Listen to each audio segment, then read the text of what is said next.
Para naman sa ating entertainment balita, umaabot na sa mahigit 1 bilyong piso ang kinita ng Metro Manila Film Festival ngayong 2013.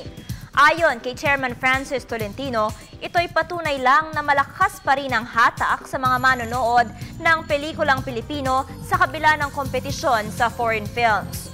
Una nang sinabi ng MMDA na ang 39th MMFF ang maituturing na pinakamatagumpay sa lahat.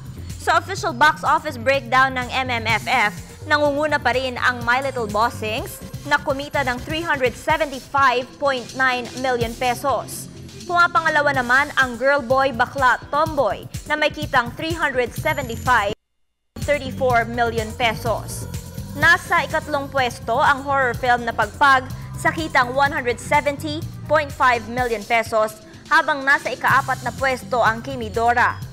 Sinundan nito ng 10,000 Hours, Kaleidoscope World, Pedro Calungsod at Boy Golden, The Arturo Porcuna Story.